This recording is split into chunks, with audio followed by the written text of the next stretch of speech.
오늘도 재미있는 성경 이야기 들려줄게.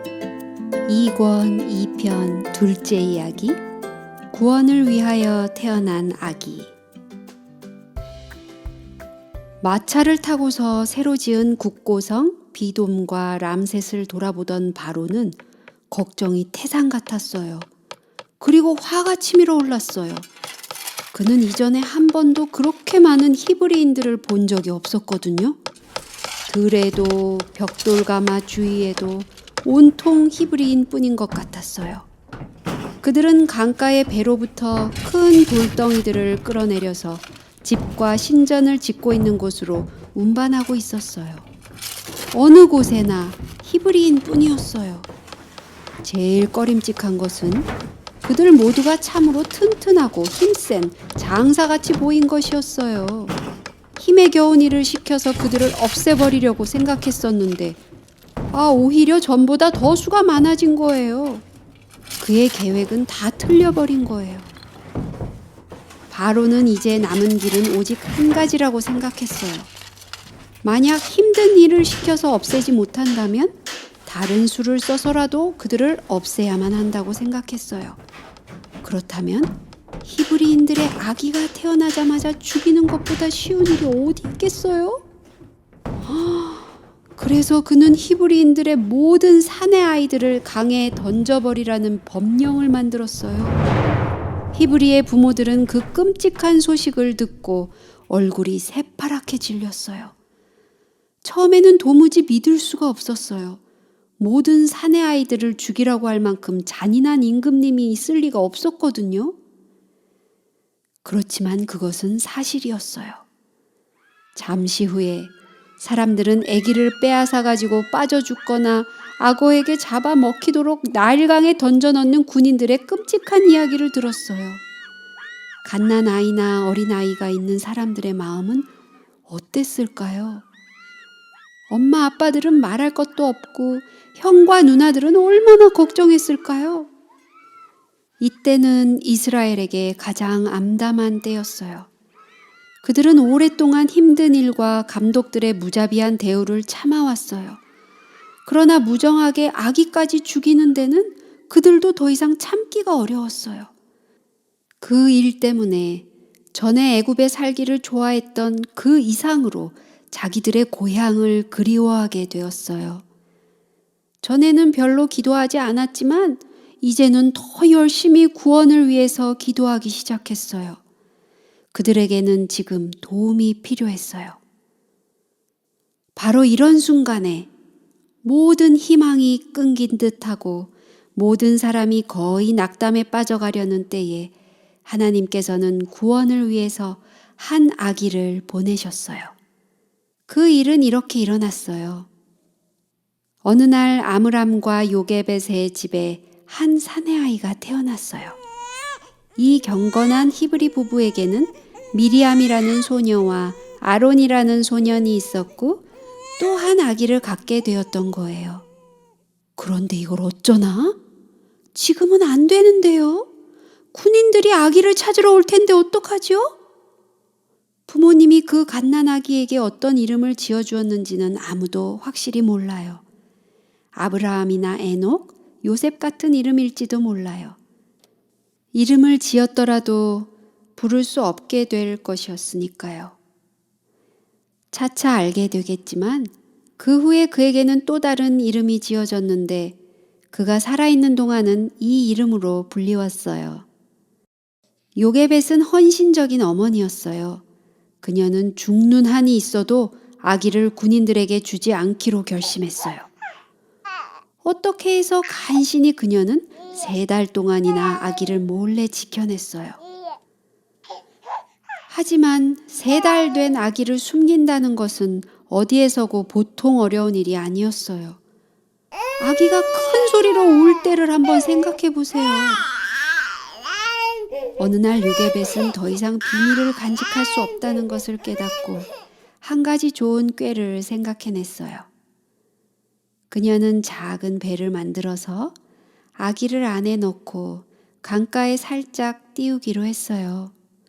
혹시 그 옆에 지나가는 인적 많은 애굽 여인이 그것을 발견하고 그 속에 있는 어린 것을 불쌍하게 여길지 누가 알아요? 현명한 방법은 그것밖에 없는 것 같았어요. 죽음을 무릅쓰고라도 그녀는 그 길을 택하기로 했어요. 차라리 그게 가만히 있는 것보다 나았어요. 언제 어느 때 군인들이 쳐들어와서 아기를 빼앗아 갈지도 몰라요. 그래서 그녀는 강가에 난 갈대로 바구니를 짜고 그 위에 진흙과 역청을 발라서 물이 스며들지 않게 만들었어요. 역청이 다 마르자 그녀는 조심스럽게 바구니 안에다 작고 포근한 잠자리를 꾸며주었어요. 그리고 거기에 아기를 조심스럽게 뉘었어요. 그때 엄마는 마지막으로 입을 맞추고 뚜껑을 닫고는 강가로 그 바구니를 운반했어요. 찢어지는 듯한 가슴으로 두 뺨에 뜨거운 눈물을 흘리면서 요게벳은 갈대 상자를 가만히 물에 띄웠어요. 그리고는 미리암에게 지켜보라고 그곳에 남겨두고 그녀는 하나님께 아기를 지켜주시도록 간절히 기도하기 위해 집으로 달려갔어요. 하지만 미리암은 홀로 남겨지지 않았어요. 바로 천사들이 그녀와 함께 지켜보고 있었어요. 왜냐하면 그 아기는 놀라운 미래를 위해서 하나님께서 준비하신 아주 특별한 아기였거든요. 바로의 딸이 시녀들을 데리고 잠시 후에 이 옆에 나타나리라고는 아무도 생각지 못했어요. 갑자기 이상하게 생긴 네모난 상자가 그녀의 눈에 띄었어요. 그녀는 시녀 가운데 한 사람을 보내서 그것을 가져오게 했어요. 상자 뚜껑을 열자 그 안에는 잘생긴 사내아이가 있었어요. 그 불쌍한 어린 아기는 앙앙 울고 있었어요. 이는 히브리 사람의 아이로다 하고 말하면서 공주는 아마도 아기를 안아서 토닥거리며 귀여워해 주었을 거예요. 성경에는 공주가 그를 불쌍히 여겼다고 했는데 거기에는 많은 뜻이 들어있어요.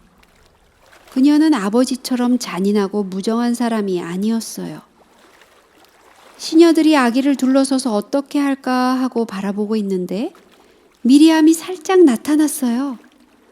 공주에게 말을 하는 일은 매우 큰 용기가 필요했지만 어린 동생의 목숨이 달린 일이라면 그녀는 무슨 일이든지 할 각오가 되어 있었어요. 공주님, 제가 가서 히브리 여인 중에서 유모를 불러다가 당신을 위해서 이 아이를 젖먹이게 하리이까? 하고 미리암이 말했어요. 바로의 딸은 안심이 되었어요. 참으로 난처한 문제가 해결된 것 같았어요. 공주는 미리암에게 가라 하고 말했어요. 미리암은 엄마를 찾기 위해 쏜살같이 뛰어갔어요. 엄마, 빨리 와보세요. 공주님이 우리 아기를 보셨어요. 미리암은 집으로 들이닥치며 숨이 넘어갈 듯 헐떡거렸어요.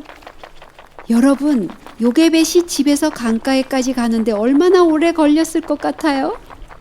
아마 번개처럼 빨리 달려갔을 거예요.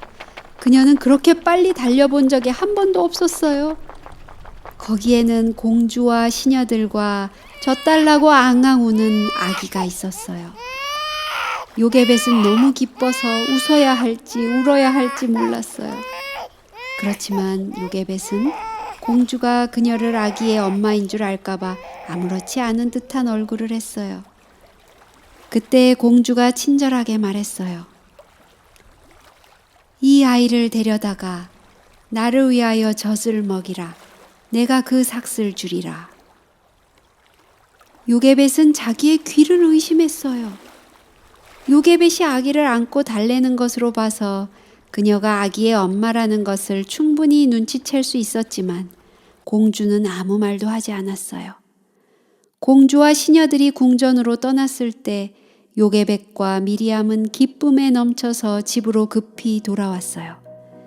그들의 마음은 하나님께서 그들의 귀한 아기를 놀라운 방법으로 지켜주신 데 대한 감사로 가득 찼어요. 이것은 모두 믿기 어려울 만큼 놀라운 사실들이었어요. 아기를 다시 집에 데려왔을 뿐 아니라 이제는 군인들이 절대로 죽일 수 없게 된 거예요. 공주는 그 아기의 보호자가 되었어요. 공주는 그의 어머니에게 그를 돌보아주는 대가로 양육비를 줄 것이에요.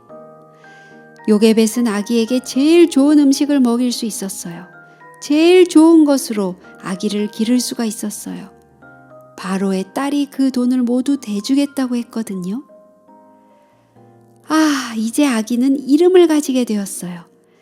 그 이름은 바로 강가에서 공주가 지어준 것이었어요.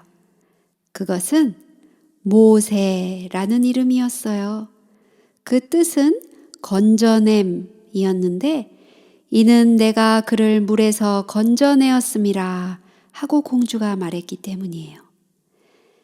만일 공주가 이 아기가 장차 어떤 사람이 되어서 무슨 일을 할 것인지 알았다면 그 아기를 살려주었을까요? 아마도 살려주었을 거예요. 왜냐하면 이 아기야말로 하나님의 백성을 구원하기 위해서 애굽에서 자유의 나라로 그들을 이끌어내기 위해 하나님께서 보내신 바로 그 사람이었으니까요.